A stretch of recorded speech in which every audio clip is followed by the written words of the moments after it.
Imagine a building smaller than your living room that can draw your blood, check your heart, treat your kid's fever, and save you a 2-hour drive to the nearest hospital. No, this isn't science fiction. It's happening right now, in 2026, in tiny homes that have been quietly turned into fully functioning microclinics. And by the end of this video, I'm going to show you exactly what's hiding inside one of these builds, including the one detail that almost nobody talks about, the thing that decides whether a project like this actually saves lives or just looks good on Instagram. Stay with me, because that detail comes near the very end, and it changes everything. Before we go further, hit subscribe and tap that notification bell right now. This channel breaks down real building projects with real numbers, no fluff. And if tiny homes, off-grid living, or healthcare innovation are your thing, you genuinely don't want to miss what's coming next on this channel. Okay, let's get into it. Here's a fact that might shock you. In huge stretches of rural America, rural Canada, and rural Europe, the nearest hospital isn't 10 minutes away. It's not even 30. In many neighborhood hospital models built by companies like MAHEC, the whole design philosophy exists because the average drive time to a hospital in underserved areas sits around 35 minutes. And that's assuming good roads and no traffic. 35 minutes doesn't sound like much until you're the one having chest pain, or your toddler has a fever of 104, or your grandmother just fell and can't get up. This is the healthcare desert problem. It's not new. Rural communities have been raising this alarm for decades. In the US, in Canada, across parts of Europe, and it rarely makes front-page news. But the way we're solving it, that's changing fast and quietly, in ways most people haven't noticed yet. Health systems have been experimenting with micro-hospitals for years.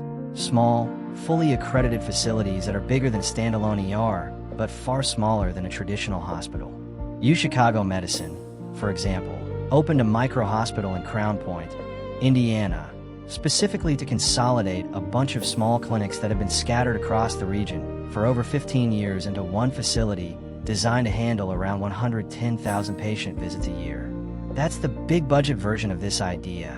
Tens of millions of dollars, years of planning, massive construction crews. But what if you don't have tens of millions of dollars? What if you're a small nonprofit, a rural county, a First Nation community, or a single physician trying to bring basic care to 200 people who otherwise get none? That's where this story gets interesting, because the answer some people have landed on isn't a hospital at all. It's something you could tow behind a pickup truck. So here's the pitch. Take a structure built on the tiny home model, somewhere between 200 and 400 square feet. And instead of a bedroom and a kitchenette, you build an exam room, a small lab station, secure storage for medications, and a private consultation space.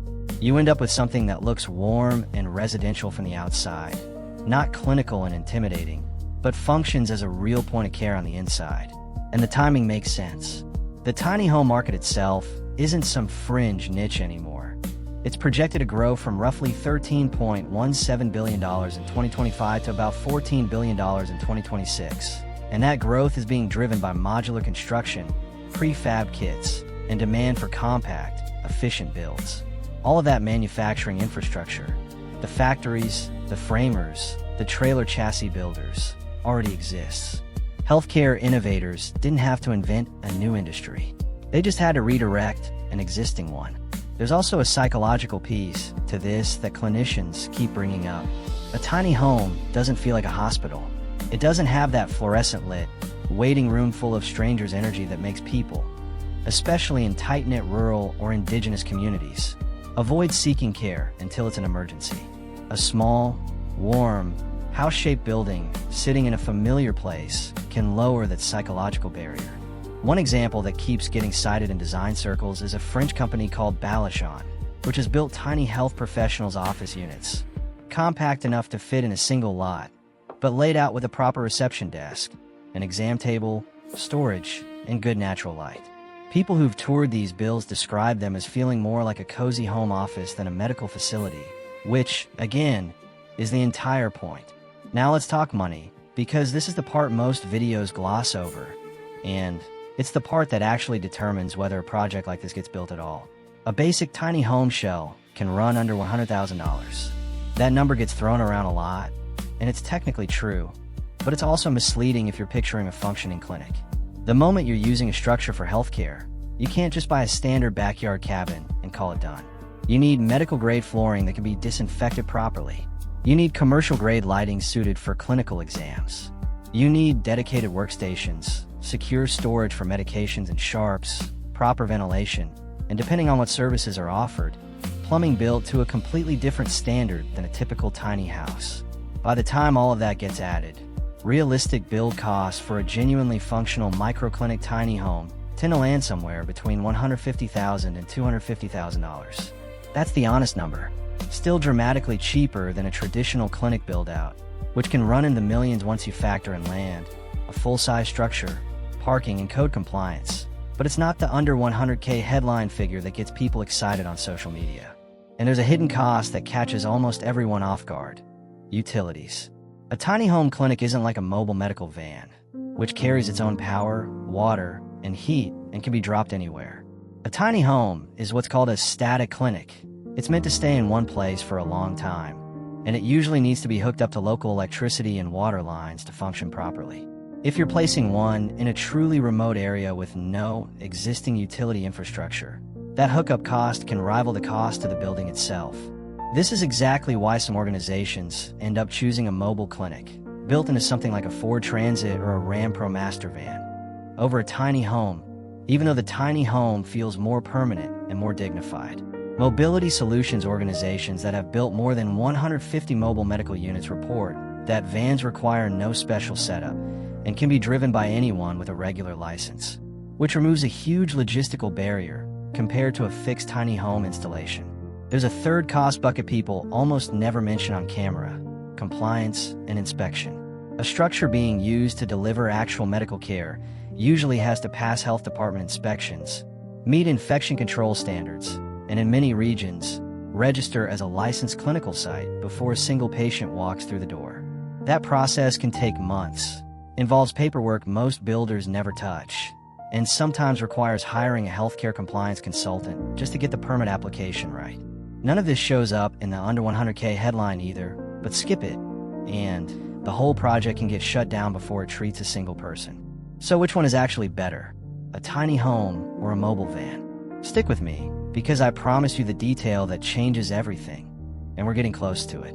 Before we go on, if you made it this far, you're exactly the kind of person this channel is built for. So let me ask you something in the comments once we're done. Would you rather see this project built as a fixed tiny home or a van that can move? I want your honest gut reaction, not the correct answer. Now back to the build. Let's ground this in things that are actually happening right now, not hypotheticals. In Western North Carolina, an organization called MAHEC, the Mountain Area Health Education Center, launched a tiny home project aimed at a completely different but closely related problem: keeping healthcare workers in rural areas in the first place. Their tiny homes, each around 350 to 400 square feet, aren't exam rooms. They're short-term housing for medical, dental, and pharmacy students doing rural rotations. The logic is simple and honestly kind of brilliant. If you want future doctors to actually work in rural communities after graduation, you have to get them to live and train there first. Without a place to stay, students just don't take those rotations, and rural areas keep losing the healthcare workforce battle. It's not a clinic in a tiny home, but it's the exact same underlying philosophy: small, low-cost, purpose-built structures solving a healthcare access problem that big institutions have failed to solve for decades. Meanwhile, in Canada, mobile medical unit providers have partnered directly with First Nations communities, Liard First Nation being one documented example, to bring healthcare into communities that vehicles, not fixed buildings, can actually reach. That partnership underlines something important. In the most remote settings, mobility sometimes beats permanence, no matter how nice the tiny home looks. And zooming out to the bigger institutional picture, rural health systems are increasingly building right-sized facilities instead of chasing the traditional full hospital model. Health system consultants working on rural micro-hospital projects have talked publicly about how community engagement, actual town hall meetings where locals get to say what they need, ends up being more valuable to a project's long-term success than any marketing campaign. One health system executive put it plainly: word of mouth in these communities does more than a billboard ever could. That's a small but telling detail, because it tells you these projects live or die based on trust, not architecture. Okay, let's go inside. If you were designing one of these from scratch, here's roughly what needs to fit into 250 to 400 square feet. First, a reception and waiting nook, tiny, but enough for 2 or 3 people, because privacy matters even in the waiting area. Second, one proper exam room with a table, a sink, sharps disposal, and adjustable lighting. Third, a small secure cabinet or closet for medications and supplies, often with a lock, and sometimes climate control if certain medications needed. Fourth, basic diagnostic equipment, blood pressure cuffs, a scale, a pulse oximeter, and increasingly, telehealth hardware. A screen and camera setup that connects the on-site nurse or physician's assistant to specialists somewhere else entirely. That telehealth link is honestly doing a lot of the heavy lifting in these builds. You don't need a cardiologist physically present in a 300 square foot building in the middle of nowhere if that cardiologist can appear on a screen in 90 seconds. Fifth, and this is the one people forget, accessibility. A genuinely small structure can accidentally fail basic accessibility standards if it's not planned carefully. Anything marketed as a medical space in the US, for instance, needs to meet Americans with Disabilities Act requirements, which means door widths, turning radius for wheelchairs, and ramp access all have to be designed in from day one, not added later. A charming 4-meter wide tiny house that looks perfect in photos can be functionally useless as a clinic if a wheelchair can't get through the door. This sounds like a small detail. It is not a small detail. It's often the single biggest design failure in projects like this. Let's actually walk through the door, because it's easy to talk about square footage in the abstract, and much more useful to picture the flow of a real visit. You step up a small, code-compliant ramp. Not stairs, because remember, accessibility has to be baked in from day one. The door is wider than a standard residential door, again for wheelchair clearance. Inside, the first thing you notice isn't clinical at all. It's warm lighting, a small bench, maybe a plant, because design teams have learned that the first 10 seconds inside the door set the tone for whether a nervous patient relaxes or tenses up. To your left, a compact reception nook, a laptop, a card reader, a stack of intake forms, and just enough room for the person checking you in to also glance up and greet you like a human being instead of number. To your right, through a door with a discreet lock, the exam room. It's small, maybe 80 to 100 square feet, but it's laid out with intention. Exam table against one wall, a rolling stool for the clinician, a sink with foot pedal controls so hands never have to touch a dirty faucet handle after washing. Above the counter, a locked cabinet for basic medications, and next to it, a wall-mounted screen for the telehealth connection. That screen is doing more work than almost anything else in the building. A nurse practitioner on-site can run a basic exam, take vitals, and then loop in a physician or specialist over video in real time if something looks like it needs a second opinion. That single piece of technology is often the difference between, sorry, you'll need to drive 2 hours to see someone who can actually help, and let's get a specialist on this screen right now. For a lot of these microclinics, the telehealth line isn't a nice extra. It's the entire reason the model works at all in places without enough patient volume to justify a full-time specialist on site. Behind another small door, storage, supplies, a mini fridge for anything that needs refrigeration, sharps containers, and cleaning materials. Because infection control in a 300 square foot space has zero margin for sloppiness. Everything has to be organized, because there's no spare hallway to shove clutter into. Total time from walking in the door to walking back out for a routine visit, often under 20 minutes. Total distance a patient in a rural community now has to travel to get that visit. Sometimes just a few minutes down the road, instead of over an hour each way. That math, 20 minutes inside instead of 2 hours in a car, is the entire value proposition in one sentence. I promised you honest information, so let's not pretend this idea is perfect, because it isn't. Static tiny home clinics are, by definition, static. If the community around them shifts, if the population that needs care moves, or a road gets rerouted, or the nearest hospital finally does build a satellite location 2 miles away, that tiny home can't just relocate itself the way a mobile van can. Some are built on trailers, so they could technically be moved, but technically possible, and actually easy, are two very different things once plumbing and electrical hookups are involved. Staffing is another real challenge. A building doesn't treat anyone, a person does. You can build the most beautiful 300 square foot clinic in the world, and it accomplishes nothing if there's no nurse practitioner, physician's assistant, or community health worker willing to staff it regularly. This is actually the core problem MAHEC's tiny home housing project is trying to solve from a completely different angle. You can build clinics all day, but if healthcare workers won't live in the area, someone still has to staff them, and that's a workforce problem money alone doesn't fix. Then there's scale. A tiny home clinic is never going to replace a hospital, and nobody serious is claiming it will. It can handle basic checkups, minor injuries, chronic disease management, vaccinations, and telehealth consultations. It cannot handle surgery, major trauma, or a genuine emergency requiring intensive equipment. The honest framing here isn't tiny homes replace hospitals. It's tiny homes fill the gap between no care at all and a 35-minute drive to the nearest hospital. That gap is enormous, and filling even part of it saves lives. But it's a specific, limited role, not a full replacement for real medical infrastructure. So where does this trend go from here? A few things are converging at once, and it's worth pausing on them. First, prefab and modular construction keep getting faster and cheaper, which means the shell portion of these builds, the part that used to take months, is shrinking toward weeks. Second, telehealth technology keeps getting lighter and cheaper to install, which means the specialist on a screen setup that used to require a dedicated IT contractor can now often be handled with consumer-grade hardware and a solid internet connection. Third, and maybe most interesting, remote monitoring devices. Wearables that track blood pressure, glucose, or heart rhythm and quietly send that data back to a clinician are starting to extend the reach of a single tiny clinic far beyond its four walls.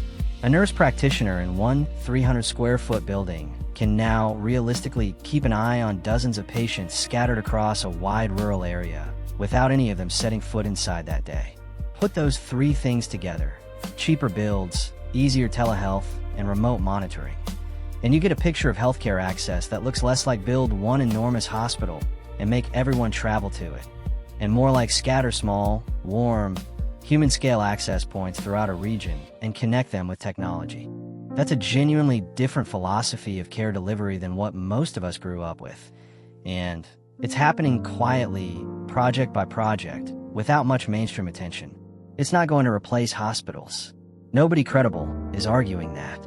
But as a way of closing the gap for basic, everyday healthcare needs, checkups, chronic disease management, minor injuries, prenatal visits, vaccinations, it's one of the more promising ideas quietly gaining traction in 2026. Okay, here it is, the thing I told you about at the very start of this video.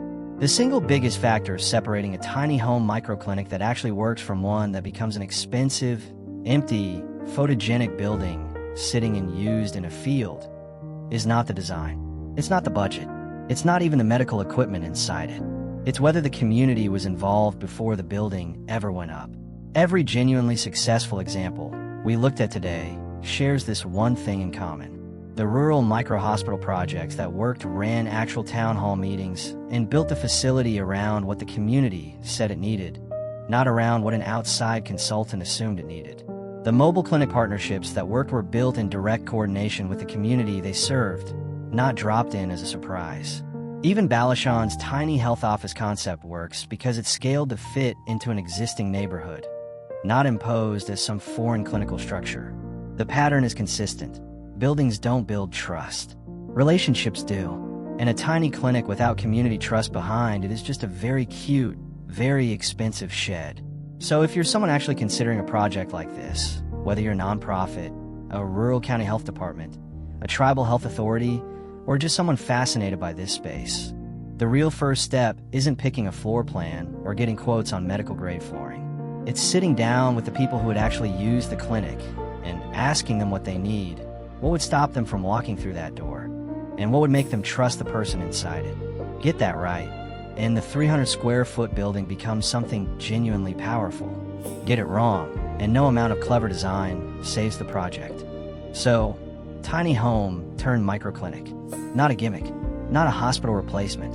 A real, working piece of the puzzle for closing healthcare gaps, with real costs, real trade-offs, and one very human detail at the center of it that most videos on this topic never even mention. If this kind of deep dive is your thing, real numbers, real projects, no exaggeration, make sure you're subscribed because I got more builds like this coming, including one that goes even smaller than this one. Drop a comment and tell me, would you trust a checkup inside a tiny home?